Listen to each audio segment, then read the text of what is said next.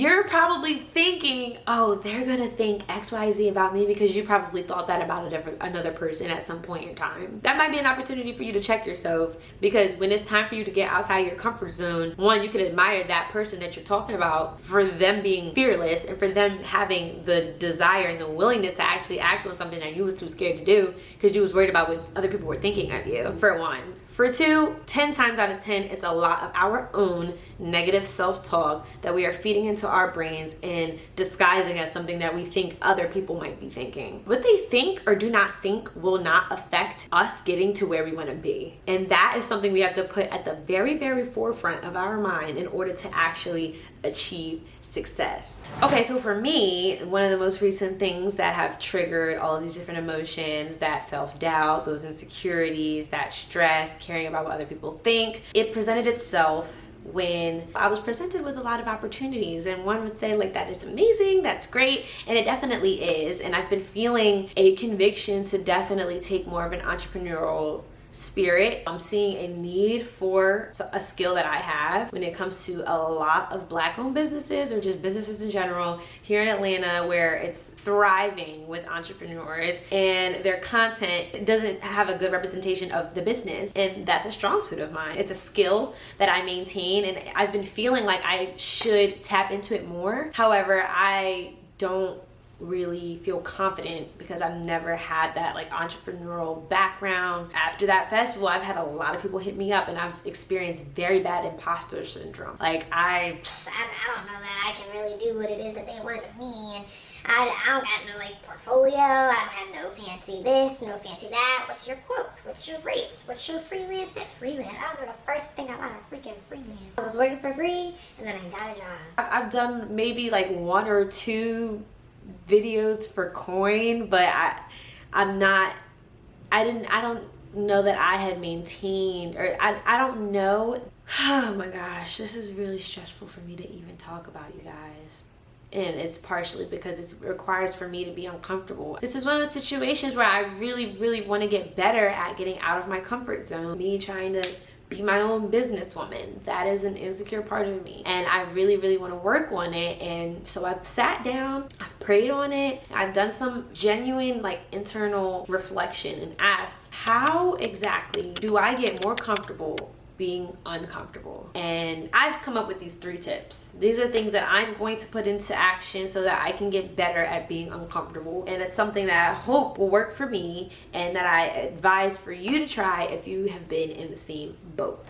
First thing that I'm gonna try the next time I'm feeling insecure when it comes to stepping outside of my comfort zone is to weigh my logic over my emotions. Maybe a little bit easier said than done, but when you do it, it will become so clear why you need to just shut up and do it. We just talked about the imposter syndrome, the negative self-talk creeping up into your mental space, on top of the fact that we care way too much about what other people think. These are all emotions. Let's lay it out clear cut and plain. What's the worst that could happen if you go to this networking event by yourself?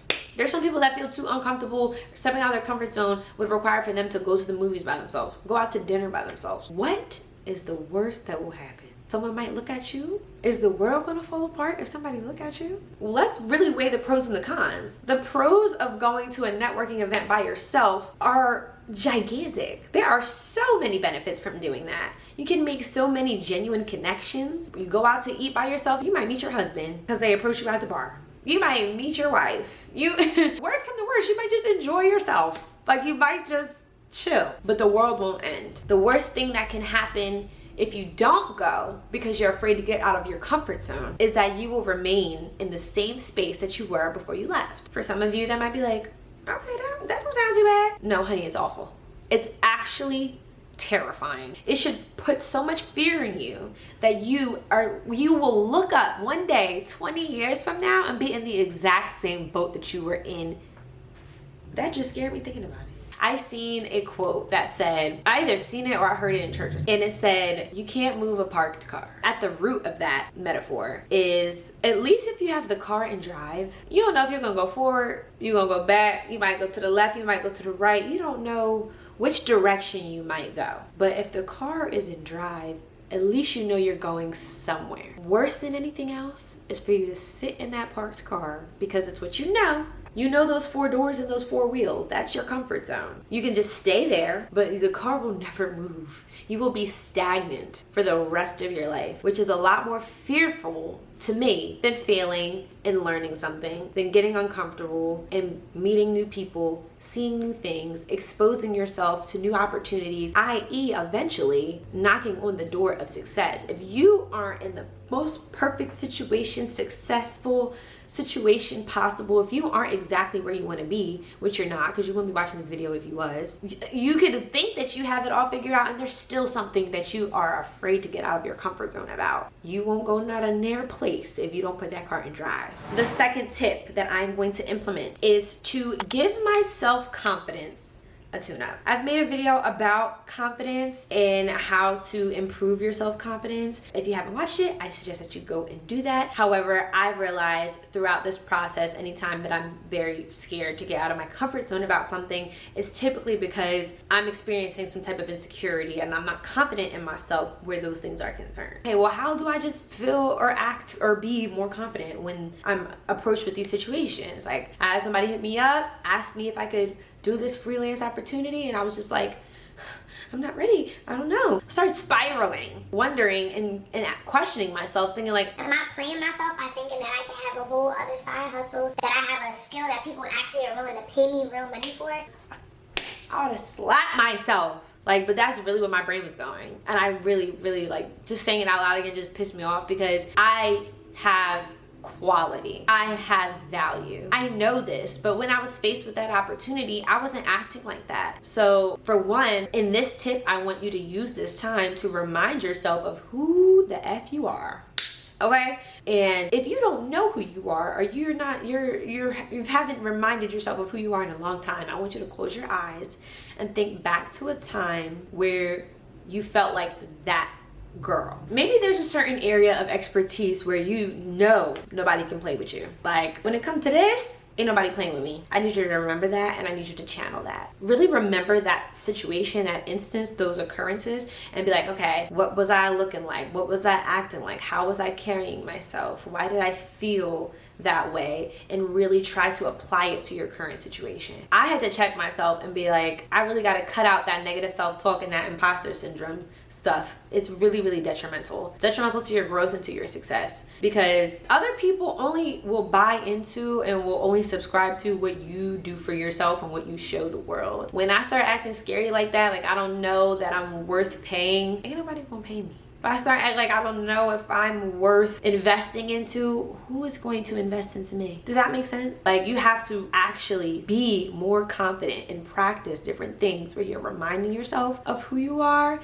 and you're starting to carry yourself and act like someone of that stature. Last but not least, I'm gonna keep this short and sweet because it's indicative of what we need to do when we're put in these positions. We need to rehab our response. That is tip number 3. A part of me did want to say, just do it, right? It might be easier for you to get over if you just do it. Like, if you just rip the band-aid off, it's uncomfortable, it hurts, just rip it off. Or if the pool is freezing cold, but you got to get in it, instead of tiptoeing and just jump in.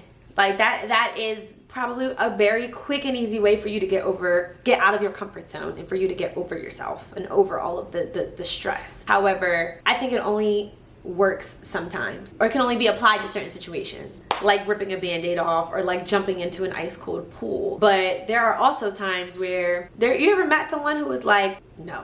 Like, when it comes to doing something that they're uncomfortable with, like maybe a young kid that doesn't like a certain food, they don't know why they don't like it, they never had it, but they just like, no, not doing it. To me, I'm gonna categorize that as underthinking. Then you have the people on this other side of the spectrum where they are going through hoops and ladders in their mind, trying to convince themselves of all of the reasons why they should not do this uncomfortable thing. Those are gonna be my overthinkers. I tend to be more here, but there is also a category of people that are over here. They don't know why, but they not finna do it. Nope, nope, nope. Those are my underthinkers. And I want us to rehab our response to uncomfortable situations based off of which side of the spectrum you're on. So when you're faced with an uncomfortable situation, if you're doing a whole bunch of thinking on it, it's probably because you're very capable of doing it and you must have considered it at some point. In that case, I'm going to say act on it. More often than not, we're trying to convince ourselves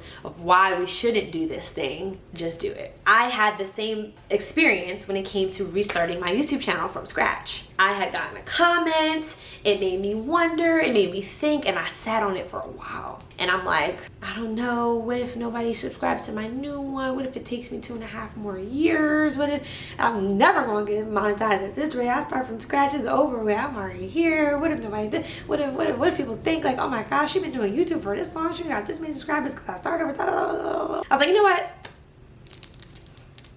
Briana Michelle. I'm just gonna do it, and I just did it. After a while, I realized I was trying to talk myself out of it, or I would just had a lot more fear than faith in that situation. More often than not, when you're doing all of them acrobats and cartwheels in your head, it's because you have more fear than faith. We have to flip that over. And for the inverse, for those people on the other side of the spectrum that aren't considering it at all any which way possible, you're stuck in your ways, your comfort zone feels too comfy, where you're like, absolutely not. I don't know, maybe you're new to motherhood, maybe you are considering going back to school and you just keep shutting it down before you even give yourself an opportunity to actually consider the potential positive outcome. For those people, I would advise for you to pray on it. If you are underthinking, closing yourself off before you have the opportunity to truly consider what it can do for you to get uncomfortable, pray on it. So if you are overthinking, act on it, because you didn't thought enough. Your thoughts are now starting to become detrimental. We gotta nip it in the bud. We gotta move. Action, execution. Okay, we doing a whole bunch of talking, not a whole bunch of walking. Get the moving. If you're so close-minded, so stuck in your ways, so comfy, for you, I advise you to pray on it and then do. When you are convicted, I need you to move. And then in no which way, shape, or form am I ever going to tolerate or encourage y'all to sit still.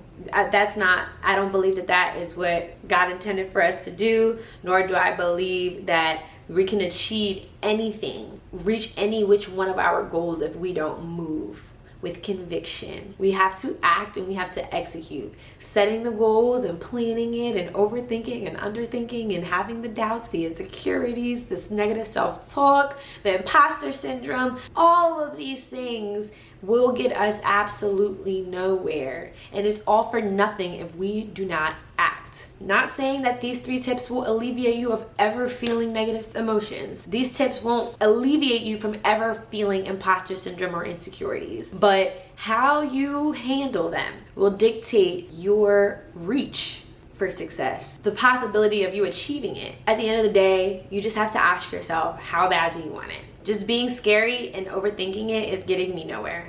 Time to act. Okay?